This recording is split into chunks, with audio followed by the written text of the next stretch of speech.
এক রাজ্যে একটি সুন্দরী ও শক্তিশালী মেয়ে থাকে। মেয়েটির নাম হচ্ছে মায়া। মায়া ও তার প্রেমিক একদিন গল্প করতে করতে বলছে যে তুমি আর আমি কত সুখী, তাই না? তার প্রেমিক এই কথা শুনে মুচকি হেসে বলল, তুমি আমার জীবনের আলো।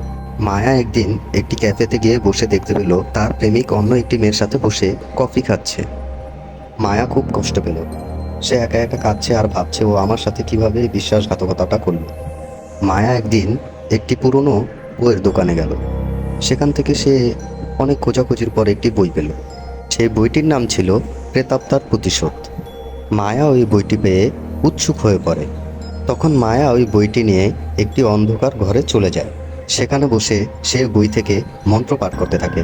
প্রেতাত্মা তুমি আসো, প্রেতাত্মা তুমি আসো। প্রেতাত্মা হাজির হলে মন্ত্রের মাধ্যমে তাকে পাঠানো হয় তার সেই পুরনো প্রেমিকের বাড়িতে। আর প্রেমিক হঠাৎ করে দেখতে পায় একটি ছায়ার মতো তার সামনে ছুটে আসছে। সে খুব ভয় পেয়ে যায়। ভয়ে সে চিৎকার করতে শুরু করে। অতঃপর মায়া একা দাঁড়িয়ে ভাবতে লাগলো, এ আমি কি করলাম? এ আমার সাথে কি হচ্ছে? আমি কি করছি এসব? সে তখন তার প্রেমিকের আত্মাকে অনুভব করা শুরু করলো। সে দেখতে পেল তার প্রেমিকের আত্মা দূর থেকে তাকে বলছে, তুমি আমাকে হত্যা করেছো তাতে কোনো সমস্যা নেই, কিন্তু তুমি তোমার নিজের জীবনকে নষ্ট করছো। এবার মায়া মাটিতে লুটে পড়ে কাঁদতে শুরু করে। কাঁদতে থাকে আর ভাবতে থাকে, আমি কি করলাম? প্রতিশোধের আগুনে নিজেই জ্বলে পুড়ে ছাই হলাম। সবাই ভালো থাকবেন, সুখে থাকবেন। আল্লাহ হাফেজ।